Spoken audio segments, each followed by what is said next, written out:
तुम उससे राजी होने लगते हो।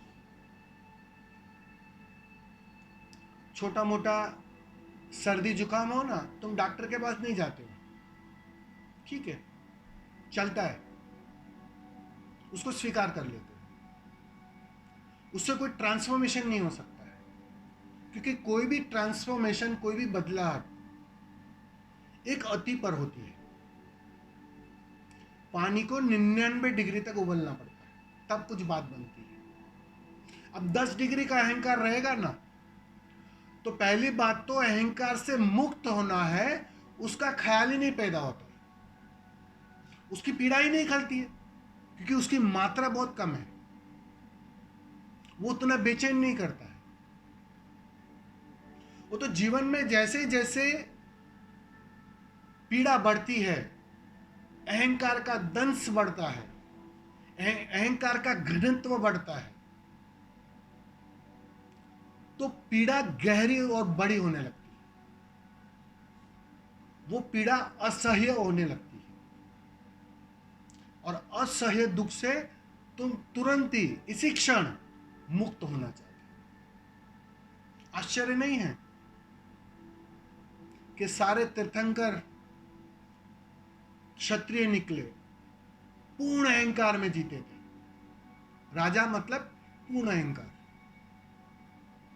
बुद्ध भी राजा थे, राजा के पुत्र थे, पूर्ण अहंकार में, एक अहंकार का घनत्व था, और उस अहंकार के घनत्व से मुक्त होने की प्रेरणा बिल्कुल ठीक विपरीत अवस्था में होती है। तुम मुक्त होना चाहते हो, छोटी सी आग में तुम बैठने को राजी हो जाते हो, लेकिन अगर आग में तुम्हें डाल ही दिया जाए जहां बचना मुश्किल हो जाए, तो तुम तुरंत बाहर आ जाते हो। तो छोटा सा अहंकार वास्तव में बाधा होता है तुम्हारी साधना में। ठीक से पीड़ित होना पड़ेगा, ठीक से अहंकार को घना करना पड़ेगा, उसकी पीड़ा, उसका दंश गहरे अचेतन को चोट पहुंचाने वाला होना चाहिए, और जैसे ही उसकी मात्रा बढ़ जाती है ना, उसका डंक बड़ा हो जाता है, अब इस अहंकार के साथ जीना मुश्किल हो जाता है। अब तुम जी नहीं सकते। 10 डिग्री अहंकार होता है, तुम जी लेते हो। 20 डिग्री अहंकार होता है, थोड़ा बहुत तुम जी लेते हो। लेकिन यही अहंकार जब 80 डिग्री का हो जाता है, 90 डिग्री हो जाता है, तब उसके संगत में रहना कठिन हो जाता है, उसके साथ फिर तुम जी नहीं सकते। तुम्हें उससे मुक्त होना ही पड़ेगा, छलांग लगानी ही पड़ेगी उस आग के बाहर, वही मुक्ति लाता है। गहन अहंकार एक आसानी से तुम्हें अहंकार से मुक्त करने का एक पहला कदम बन जाता है। इस अर्थों में कहा कि छोटा अहंकार तो तुम स्वीकार कर लो, तुम जीने लगोगे उसके साथ। जब असह्य दुख हो जाए तो तुम्हें मुक्त होना ही पड़ता है, इस अर्थों में। ठीक है माँ? स्वामी जी, हाँ। स्वामी जी, अहंकार हमेशा छिपा हुआ रहता है। जैसे मान लो अभी हम आपको सुन रहे हैं, बिल्कुल अच्छी भाव दर्शाए, और अचानक कोई परिस्थिति वश ऐसा सिचुएशन आ जाता है, वो छुपा हुआ अहंकार निकल कर आ जाता है। तो फिर क्या हम, जैसा परिवार है, समाज है, रिश्ते नाते जो भी है, तो बिल्कुल मेरा कोई नहीं है, मैं एक, हम अपनी जिम्मेदारी निभाए, मगर मेरा कोई नहीं था, लड़का ना लड़की ना कोई बीवी परिवार, मैं अकेला हूँ। तो शायद अगर कोई परिस्थिति बस ऐसी होती है, तो हम अपने अहंकार से बच सकते हैं। आपका क्या सोच? क्या क्या? तो सवाल क्या है? मतलब अहंकार तो हमेशा छुपा हुआ रहता है। कोई पर अभी जैसा हम आपको सुन रहे तो अभी अच्छी भाव दशा है। बिल्कुल कोई अहंकार नजर नहीं आता। अहंकार हमेशा नजर नहीं आता है। परिस्थिति वो जैसा कोई मेरे विपरीत बात घट गई या कुछ हुआ नुकसान कुछ भी होता रहता है समाज में जिंदगी की हम जी रहे हैं तो सिचुएशन हर प्रकार की अलग अलग टाइप की सिचुएशन रहती वो हिसाब से अहंकार हमेशा बदलते रहता है। अहंकार के बहुत प्रकार है तो इस अहंकार से कैसा बचे क्या हम अंतस में बिल्कुल ये पक्का मान ले कि मेरा दुनिया मतलब मैं अकेला ही हूँ कोई नहीं ना मतलब जो हम प्रेम करते हैं मेरा लड़का की लड़की या कोई ऐसा तो बिल्कुल बस हम अपनी जिम्मेदारी निभाए बार बार से और बिल्कुल अंदर भीतर चैतन्य ये मान मेरा मैं अकेला ही हूँ तो फिर क्या इस हुए अहंकार से बचा जा सकता है। नहीं, मतलब आप हाँ, समझ रहा हूँ, आपकी बात समझ रहा हूँ। इसमें क्या है कि जितने तुम राजी होते जाओगे ना चैलेंजेस के लिए, विपरीत परिस्थितियों के लिए, उतना ही वो कटता है। वो राजी होना कठिन होता है क्योंकि मन को हारना पसंद नहीं है, मन को बेचैनी पसंद नहीं है, तुम्हारा कोई अपमान करे वो पसंद नहीं है। आप समझ रहे हो? चोट पहुंचती है। जब तुम्हें कोई गाली देता है तो चोट किसे पहुंच रही है? उसी मन, उसी अहंकार को। तो वो जो चोट है ना, अगर तुम उस चोट के लिए राजी हो जाओ तो बात आसानी से बन जाए। स्वीकार भाव स्वीकार भाव। तुम्हें ध्यान से धीरे धीरे वही कला विकसित होती है तुम्हारे साथ। तुम एक गहन स्वीकार में आते हो। आज कोई प्रशंसा कर रहा है उसको भी तुम स्वीकार करते हो, कल कोई गाली देगा उसको भी तुम स्वीकार करोगे। तो धीरे धीरे वो स्वीकार इतना गहरा होने लगता है कि अब अहंकार को चोट पहुंचने के लिए कोई उपाय ना बचेगा। कैसे चोट पहुंचेगी?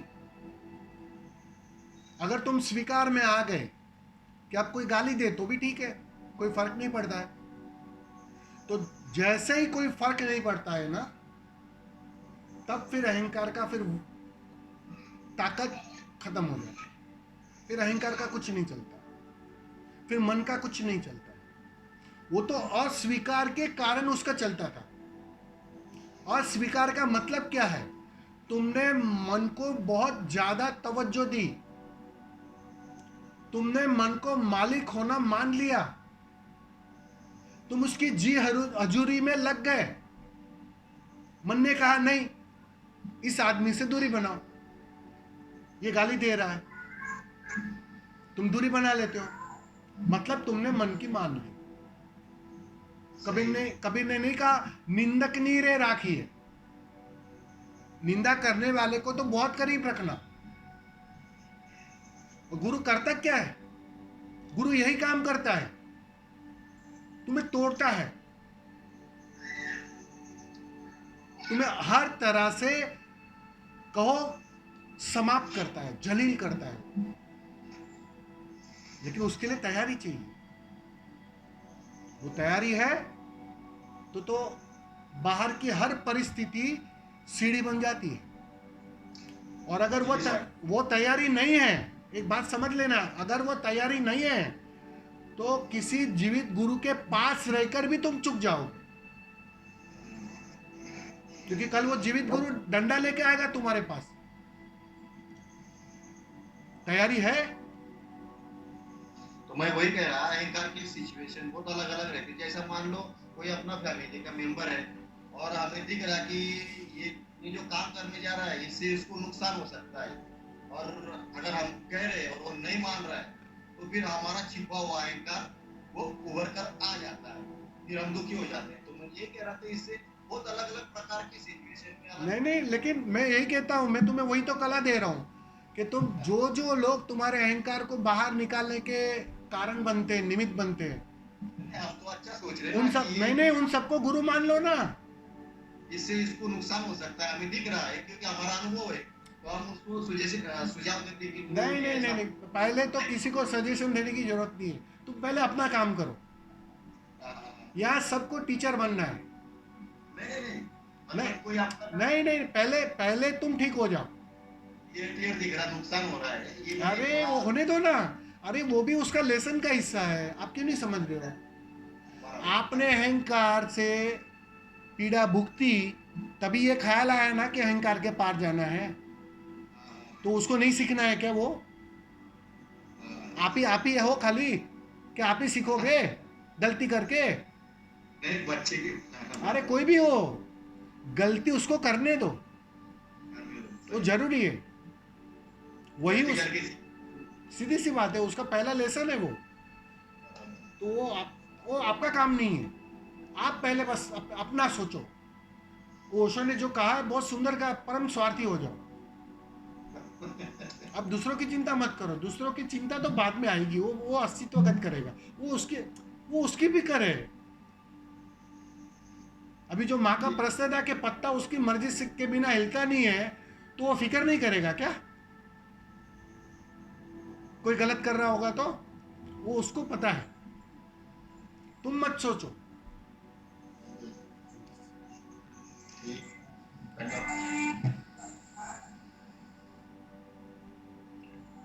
हाँ स्वामी जी, हम्म, एक प्रश्न है।